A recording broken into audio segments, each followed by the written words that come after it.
सेवा बहुत कठिन वस्तु है। सेवा भगवान की जिसने पधरा ली, प्रियाजू की पधरा ली, सेवा कर रहा है। आप समझो श्री जी के निकुंज में हो, संशय मत करना, सीधे आपको श्री जी अपनी सेवा में लेंगे यदि सेवा विराजमान। देखो साधना का फल होता है, सेवा का फल नहीं होता। सेवा का सीधा फल होता है स्वामी के समीप नित्य सेवा में पहुंच जाना। आज तक हमें कहीं ऐसा प्रमाण नहीं मिला कि श्री जी की सेवा करने वाले की गति में अंतर हुआ हो। कहीं भी ऐसा साधना से भ्रष्ट होते तो देखा गया, लेकिन श्री जी की परिचर्या करने वाला श्री जी को प्राप्त नहीं हुआ, ऐसा हमें अभी तक प्रमाण नहीं मिला। ये श्री राधा मोहन जी के आराध्य देव थे, आस्करन जी के, और ये सेवा में मगन रहते। देखो जब आप ठाकुर सेवा, जैसे आपको कि अब हम सेवा में रहेंगे तो हमारा काम कौन करेगा, तो पूरी सृष्टि तुम्हारे काम से चल रही है, तुम्हारे चलाए चल रही। अरे कुछ समय, घड़ी दो घड़ी तुम ऐसी निकालो जिससे एकांत चित्त से आनंद पूर्वक अपने लाडले ठाकुर को दुलार कर सको। उनको श्रृंगार करो, भोग लगाओ, आरती करो, 4 परिक्रमा करो, साष्टांग दंडवत करो। जीवन का परम लाभ है ये। पर नहीं, आप खाएंगे हलवा, गरम गरम पकौड़ी, चाय, और ठाकुर जी के सामने वो सफेद वाले दाना नहीं आते, चिरौरी रख तो था। अरे भाई तुम क्या कर रहे हो, चोरी कर रहे हो तुम। घर में ठाकुर विराजमान, घर के मालिक विराजमान, हमें जल्दी ऑफिस जाना है, गरम गरम परेठा ये वो सब, और ठाकुर जी के सामने हम तो देखते हैं जैसे कोई ठाकुर जी के दर्शन कराने के लिए लाता है तो 4 टाफी, वो भी प्लास्टिक से लिपटी हुई। मतलब देख केवल ले, खा भी नहीं सकते हो क्योंकि प्लास्टिक लगी हुई, ऊपर कवर एकदम ऐसे रखे हुए हैं। वो बोले हमारे लड्डू गोपाल हैं। जब गोपाल हैं तो टॉफी खोल पाएंगे क्या? अगर आपको टॉफी पवानी है तो आप खोल करके सुंदर एक कटोरी में रख करके दे, ऐसे 4 दाने चिरौरी रख दिए, कटे हुए मिश्री के टुकड़े रख दिए। अरे अनंत ब्रह्मांडों का भरण पोषण करने वाला तुम्हारी चिरौरी के लिए मर रहा है। हाँ, अगर तुम्हारे पास केवल चिरौरी ही है तो वो तृप्त हो जाएगा। तुम खाओ हलवा, उसको रखो चिरौरी, तुम पहनो एक से एक बढ़िया कपड़ा, और ठाकुर जी के लिए अलग कपड़ा होता है दुकानों में, ओ ठाकुर जी के लिए लेना है। सत्यनारायण की पूजा की सामग्री गांव में जो परचून की दुकानें होती हैं कस्बों में, उनमें अलग होती है।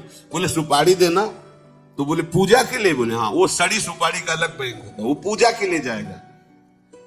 प्रभु के लिए तुम ऐसे चिरौरी रख देते हो। वो नारियल भी जिसमें पाली लहो, देखो ना कथा, सत्यनारायण की कथा करनी, हमें नारियल दे दो। वो सूखा नारियल जो किसी काम में ले जाएगा वो सत्यनारायण के पास जाएगा। वो कपड़ा टून का ना पहन सकते हैं, ना ओढ़ सकते हैं, ना बिछा सकते हैं, ना पोछा लगा सकते हैं, वो ठाकुर जी के लिए बलिहारी है श्रद्धा। तो भी ठाकुर जी भी ऐसी व्यवस्था करते हैं, ना पहनने लायक ना ओढ़ने लायक, ऐसा तुम्हें नया जीवन देंगे, जरूरत ही नहीं पड़ेगी कपड़े की, घूमो वैसे ही। हाँ, जरूरत ही नहीं पड़ेगी, अन्य योनिया नहीं, कोई जरूरत नहीं है, घूमो। इसलिए सावधान। भगवत सेवा का तात्पर्य है उत्तम भोग लगाए मोर मरकट को से। स्वामी जी महाराज परम विरक्त, वैराग्य की चरम सीमा स्वामी श्री हरदास जी, लेकिन उत्तम भोग लगाए ठाकुर जी को। उत्तम तुम्हारे पास जो कुछ है उसमें सबसे बढ़िया भोग बनाओ। धन्ना जी के पास बाजरा की रोटी भी पूरी नहीं थी कि भरपेट पाले, तो 1 रोटी रोज ठाकुर को रखते थे। आधी ठाकुर जी पाते थे, आधी आप पाते थे। सुदामा जी के पास कौन सा माखन मिश्री था? वो तंदुल जो पछोरने से बाहर निकलते हैं, किसी काम में नहीं, वो लेके गए थे। ठाकुर जी पाते हो कहते आज मैं तृप्त हो गया। सबरी जी के पास क्या था? क्या था? जंगली बेर, कहीं कड़ुआ कसेला ना हो, इसलिए चख के मेरे रघुनाथ जी को कहीं कसेला ना लगे। प्रभु वाह वाह करके पा रहे। विदुरानी जी ने कौन सा 56 भोग पवाया? केले के छिलके भाव दशा में डूबी हुई। देखो हमारे ठाकुर को कुछ नहीं चाहिए, भाव से समझिए। ये बिहारी जी को 4 घंटे बैठने के लिए 10-10 लाख रुपए का फूल बंगला निकला। काम थोड़ी चलाया जाता है।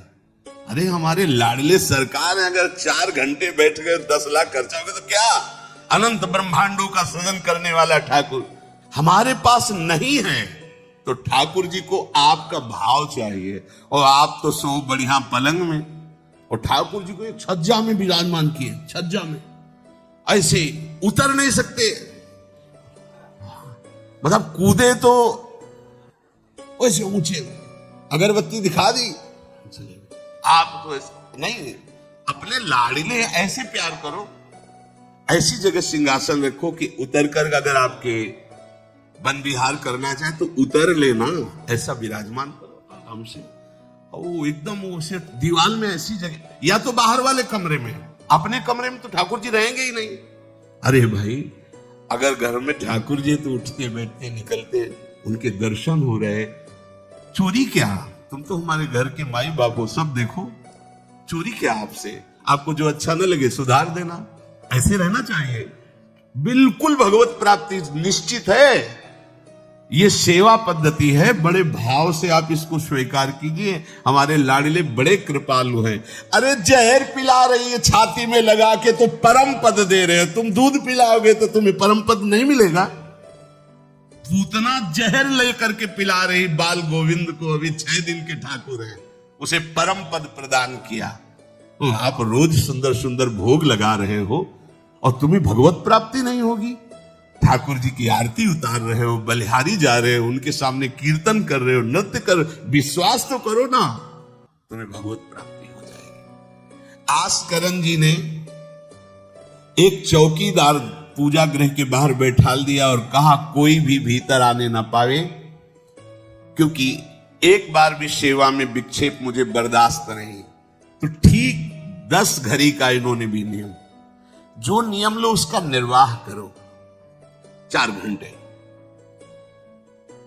दिल्ली का बादशाह किसी कारण से उधर आया हुआ था। उसने कहा मुझे आस्करण जी से तुरंत मिलाया जाए। पहले तो राजा लोग होते थे और बादशाह, अब जैसे मुख्यमंत्री और प्रधानमंत्री, राष्ट्रपति। तो जो मुख्यमंत्री हैं ये राजा हैं प्रदेश के, और वो संपूर्ण राज्यों का बादशाह उसे कहा जाता था। आस्करण जी को शीघ्र हमारे सामने उपस्थित किया जाए। प्रार्थना की कि महाराज असंभव, इस समय आस्करण जी महाराज अपने ठाकुर जी की सेवा में हैं और उनका आदेश है 4 घंटे कोई हमसे बात ना करे। आस्करण जी को सूचना देने के लिए बार बार सेवकों को आदेश किया, पर कोई भी सेवक बादशाह की आज्ञा पर नहीं उतरा। हम अपने राजा से ऐसा नहीं प्रार्थना कर सकते। 4 घंटे। बादशाह को बहुत कष्ट हुआ कि हमारी आज्ञा का उल्लंघन। तुरंत आदेश किया सेनापति को बुलाओ, देखते हैं कि हमारी आज्ञा का उल्लंघन का परिणाम क्या होता है। सेनापति तुरंत उपस्थित हुआ। इस नगर के सबको दंड दिया जाए और बंदी बनाकर आस्करण को हमारे सामने लाया जाए। बादशाह है, अब अहम तो विराजमान है ही है, कोई परमहंस थोड़ी है कि अहंकार लीन हो गया है। बताया गया कि ठाकुर सेवा में, भगवत आराधना में 4 घंटे उनके पास कोई सूचना नहीं पहुंचाएगा। बादशाह की आज्ञा का उल्लंघन करने के कारण सब सैनिक जितने थे दब रहे थे। महाराज की तो आज्ञा है कि सूचना न दो, पर यहां तो सब गड़बड़ हो रहा है। बादशाह ही नाराज हो गया। बड़ी घबराहट पूरे नगर में फैल गई और पूरे सैनिकों में फैल गई। ये नरवरगढ़ ग्वालियर से दक्षिण में है। आस्करण जी ना शिकार खेलते थे, ना किसी को दंड देते थे, बस केवल भगवत सेवा, नाम जप, नाम कीर्तन, पूरे नगर को सब सुविधा, सबके घर में ठाकुर सेवा, सबके यहां नाम कीर्तन सुनाई देना चाहिए। जिसको जो जरूरत हो राज दरबार से ले जाए। किसी को लग सकता है अगर ऐसे बढ़ता रहेगा तो राज खजाना खत्म हो जाएगा। नहीं, अज्ञान से तुम सोचते हो। एक बार पूज्य पादुड़िया बाबा के यहाँ 500 लोगों का भोजन बना। अब वहां उत्सव में 5000 से भी अधिक लोग आ गए, तो जो सेवक जन थे, भंडारी थे, भाग के आए, बाबा अब तो बहुत ही हानि हो जाएगी, क्योंकि सब लोग आ गए, 5000 के लगभग लोग हैं और 500 का ही भोजन बना है। बाबा जन कहा घबराने की जरूरत नहीं, गए अपना ऊपर का चला ऐसे डाल दिया जो रसोई बनी हुई थी, बोले इसे खोलना नहीं, बस बांटते जाओ। सब पा चुके, जितना बना था ना। भगवत प्रताप, हरिराम व्यास जी की बेटी का ब्याह, रात्रि में बारातियों के स्वागत के लिए एक से एक सुंदर पकवान बने हुए थे, क्योंकि जिनके चेला मधुकर शाह राजा थे उनके पास कमी क्या, सब सुविधा है। हरिराम व्यास जी ने सोचा ये संसारी आदमी इतने सुंदर सुंदर पकवान पाएंगे, ये तो ठीक नहीं है। वृंदावन के संत जन लेंगे तो अपने ठाकुर का भोग लगाएंगे, पाएंगे, कीर्तन करेंगे। कोतवाल को बुलाया वृंदावन के और कहा सब वैष्णव जनों को कह दो कि तुरंत आ जाओ, रमनिया ले जाओ। देखो कैसी भावना है, बेटी का ब्याह है, बोले संसारी आदमी बाराती क्यों पाएंगे। अब आप हो तो कहते अरे इज्जत चली जाएगी, बाबा जी को खवाने से क्या इज्जत है, बारातियों को खवाएंगे तो इज्जत बनेगी। ये किसकी, देहाभिमानियों की। और अपनी इज्जत क्या है, श्यामा श्याम, अगर रसिकों को पवाएंगे तो हमारी इज्जत बन जाएगी, श्यामा श्याम प्रसन्न हो जाएंगे। तो श्यामा श्याम प्रसन्न हो जाएंगे, बाराती भूखे रहेंगे, ऐसा कैसे हो सकता है, ऐसा हो ही नहीं सकता है। हरिराम व्यास जी के, अब उनके लिए तो कोई रोक नहीं, उन्हीं की बेटी का तो ब्याह है, जो भंडारे में सब जमा थे, लड्डू गुलाब जामुन ये वो भर भर के अमनिया, ले जाओ ले जाओ। अब ब्रजवासी संत जन सबको बांट दिया, पर जितना भंडारा था उतना ही भंडारा। कर तुम अकर तुम अन्यथा कर तुम सर्व समर्था सा ईश्वरा, तुम प्रभु के लिए समर्पित हो तो तुम्हारे यहाँ हानि कैसे हो सकती है कि हम भाई ठाकुर सेवा में समय देंगे तो हमारा काम बिगड़ जाएगा, ठाकुर जी के भोग राग की बात करेंगे तो पैसों की कमी हो जाएगी। पक्की मूढ़ता है, ये ऐसा व्यापार है, ठाकुर सेवा संत सेवा ऐसे करो और कई गुना बढ़कर के हाथ में आ जाएगा, देख ले। क्योंकि सब दुखों का कारण पाप है, और जब ठाकुर सेवा संत सेवा तो इससे पाप नष्ट होते, जे ही पाप नष्ट हुए सुख का मार्ग खुल गया, पर अज्ञानी जानता नहीं है। अब बादशाह के आदेश से हड़कंप मच गया, कहीं कह पठाई कहो कीजिए लड़ाई, सुनी रुचि उपजाई चली पृथ्वी पति आयो है। पर्यो सोच भारी तब बातियों विचारी कही, आप एक जावो गयो अचरज पाई है। सेवा करी सिद्धि साष्टांग होई के भूमि परे, देखी बड़ी बेर पांव खड्ग लगायो है। कटी गई एड़िए पे टेढ़ी हूं न भौं करी, करी नित नेम रीति धीरज दिखाई है। बादशाह ने कहा आखिरी हुक्म है, आस्करण को हाजिर किया जाने, संपूर्ण सेना से विध्वंस मचा देंगे, नरवरगढ़ को पूरा नष्ट कर देंगे। जो प्रधान सेना नायक था वो हाथ जोड़ करके बादशाह से बोला कि आप समझो, हम आपके सेवक हैं, आपसे लड़ कैसे सकते हैं, आप बादशाह हो, पर मेरी प्रार्थना है आप अकेले जाकर के देख लीजिए, आस्करण जी सेवा में है, अकेले जाकर बात कर, हम सूचना नहीं दे सकते पर आपको रोक नहीं सकते, आप जाकर के बात कर लीजिए। बादशाह को लगा कि बात तो सही कि हमारे ही अनुकूल है, ये कोई वैरी तो है नहीं, चलो कोई अंगरक्षक नहीं, और स्वयं अंदर जाकर के देखा तो सारी सेवा हो चुकी थी, ठाकुर जी की साष्टांग दंडवत कर रहे थे। सत्संग में भी कहा है कि आप लोगों का जैसे शरीर स्वस्थ है तो साष्टांग दंडवत का नियम लेना चाहिए अपनी ठाकुर सेवा करके। 5, 7, 11, 21, 51, 108 अपने ठाकुर 4 परिक्रमा की, कहीं से भी 108 दंडवत। एकोपि कृष्ण कृतः प्रणामो दशाश्वमेधा व्रतेन तुल्यः, दशाश्वमेधी पुनरेपि जन्मो कृष्ण प्रणामी न पुनर्भवाय। ये भीष्म जी बोल रहे हैं, एक बार हमारे श्री कृष्ण को कोई साष्टांग दंडवत कर दे, 10 अश्वमेध यज्ञ का फल अवभृत स्नान का उसे प्राप्त होता है। पर 10 ये अश्वमेध यज्ञ करने वाला पुनर्जन्म को प्राप्त होता है, पर एक बार श्री कृष्ण को साष्टांग प्रणाम करने वाला पुनर्जन्म को प्राप्त। दशाश्वमेधी पुनरेपि जन्म कृष्ण प्रणामी न पुनर्भवाए। अपने पास तो भगवत प्राप्ति के लिए बहुत से अस्त्र हैं, केवल नियम पूर्वक प्रयोग करो, माया का प्रवाह बंद हो जाएगा।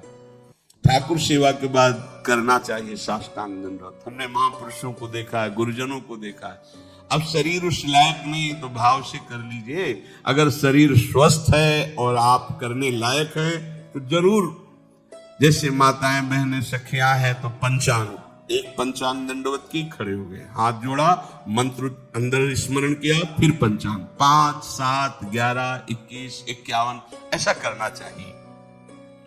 आस्करण जी भगवत सेवा करके साष्टांग दंडवत कर रहे थे नियम पूर्वक। अब ये तो पता चल गया कि कोई आया है, पर ना नजर दी, ना बात की, ना रुके। उठे साष्टांग दंडवत, फिर उठे, फिर साष्टांग दंडवत। बादशाह खड़ा देखता रहा, ये तो ना हमारी तरफ देख रहे ना बोल रहे। बहुत देर हो गई, चुपचाप। पद का अभिमान होता है, वो बादशाह ठहरा, खींची तलवार, म्यान से निकाली और जब साष्टांग हुए तो मारा ऐसे तो एड़ी उड़ गई, कट गई एड़ी आस्करण जी की। लेकिन आस्करण जी ने ना दंडवत रोकी, ना मुड़ करके देखा, खून की धार बह रही। निष्ठा देखिए, ये है अनन्य भक्ति की निष्ठा। नहीं कहा कि अब रुक गए, कुछ नहीं, वैसे ही खड़े हुए, फिर साष्टांग दंडवत, फिर खड़े, खून से लथपथ हो रहे। कोई कष्ट का अनुभव नहीं दिखा रहे कि आओ कहे या पीछे मुड़ करके देखे। अब तो धैर्य छूट गया बादशाह का, ये मेरे से तो अपराध बन गया, ये कोई नाटक नहीं कर रहे, ये तो सच्ची में महान भागवत है। क्योंकि जो पद का अभिमानी जन होता है वो ये नहीं जानता है कि भक्ति क्या होती है, भक्ति का स्वरूप क्या होता है, भक्तों की निष्ठा क्या होती है। उनको तो लगता है कि मैं अमुक पदाधिकारी हूं, मैं इतना नहीं। बाबा जी लोग भीख मांगने वाले, इनके आगे क्या जमीन में बैठे, हमारे लिए कुर्सी की व्यवस्था नहीं होगी क्या? हमारे को इस पद का अभिमान जो मिला है उसका सम्मान होना चाहिए। तो वो जिस पद में है, इस सृष्टि में कोई वो पद नहीं है, वो हरिदास पद में है, हरि पार्षद। तुम तो मायाकृत सृष्टि के किसी पद पे होगे, वो मायापति के निजी पार्षद है। तुम्हें दिखाई देता है भिखारी है, तुम्हें दिखाई देता है भिक्षुक है, नहीं नहीं, वो इतने बड़े बादशाह के ऐसा बादशाह पैदा ही नहीं हुआ है? चाह मिटी चिंता मिटी मनुआ बेपरवाह, और जिनको कछु न चाहिए वो साहन के साह। नरपति सुरपति लोकपति जिनके भावे घास, जिनके भावे घास, रहे परमानंद में तज सबही की आस। गर्दन उतार दोगे, अगर हरि का विधान होगा तो शरीर ही नष्ट होगा। नहीं, तो हमें छू भी नहीं सकते, हमारे स्वरूप को नहीं छू सकते। भक्त अपनी निष्ठा पे होता है। एक बार भी आस्करण जी ने मुड़ करके नहीं देखा बादशाह की तरफ। अब तो धैर्य छूट गया बादशाह की, गलती हो गई हमसे। ऐसा ही होता है। नवलदास जी को वृंदावन से हरिवंश महाप्रभु के शिष्य थे, तो लड्डू गोपाल की सेवा का सही नियम, पूर्ण मार्गदर्शन। लड्डू गोपाल, जिन्हें भगवान श्री कृष्ण का बाल रूप माना जाता है, की सेवा हिंदू धर्म में विशेष महत्व रखती है। यह सेवा न केवल आध्यात्मिक आनंद देती है, बल्कि भक्त के जीवन में शांति, सुख और समृद्धि लाने का साधन भी है।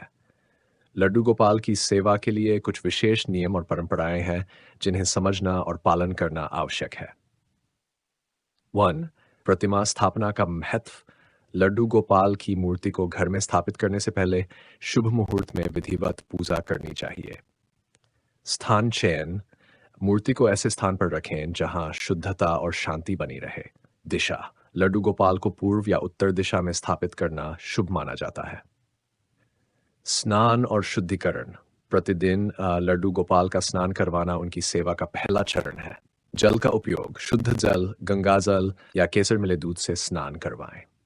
वस्त्र परिवर्तन, स्नान के बाद उन्हें स्वच्छ और सुंदर वस्त्र पहनाएं। विशेष त्योहारों पर विशेष वस्त्र पहनाने का रिवाज है। स्नान मंत्र, स्नान के दौरान मंत्र का जाप करें, जैसे श्री कृष्णाय वासुदेवाय हरिये परमात्मने, प्रणत क्लेशनाशाय गोविंदाय नमो नमः। 3. भोग लगाने का नियम, लड्डू गोपाल को प्रतिदिन भोग अर्पित करना उनकी सेवा का अभिन्न अंग है।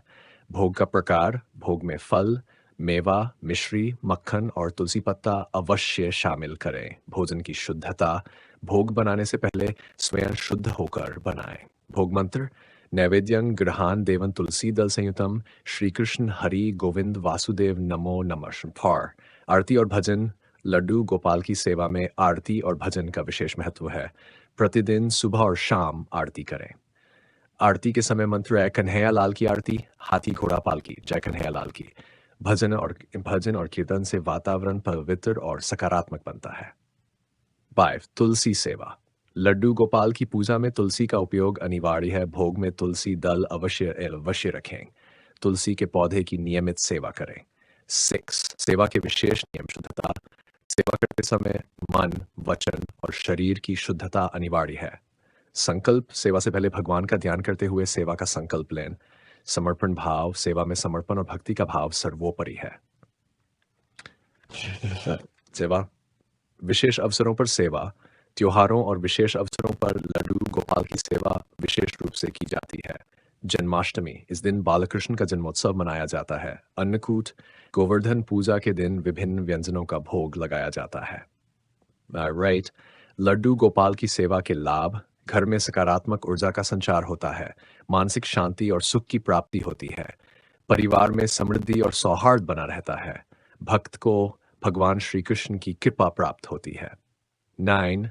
सेवा में ध्यान रखने योग्य बातें, लड्डू गोपाल की मूर्ति को कभी अकेला न छोड़ें। उनकी सेवा में नियमितता बनाए रखें। उनकी वस्त्र, गहने और अन्य वस्तुओं को स्वच्छ रखें। पूजा स्थान को हमेशा साफ सुथरा रखें। 10. आध्यात्मिक महत्व, लड्डू गोपाल की सेवा से मनुष्य को अपने कर्मों का बोध होता है और भक्ति का मार्ग प्रशस्त होता है। यह सेवा आत्मा को शुद्ध करने और भगवान के प्रति सच्ची श्रद्धा प्रकट करने का माध्यम है। लड्डू गोपाल की सेवा एक ऐसा साधन है जो भक्त को भगवान के करीब लाने के साथ साथ उसे जीवन में संतुलन और आनंद प्रदान करता है। सेवा करते समय यह ध्यान रखना चाहिए कि हर कार्य सच्चे मन और समर्पण भाव से किया जाए। यही सेवा का सही नियम।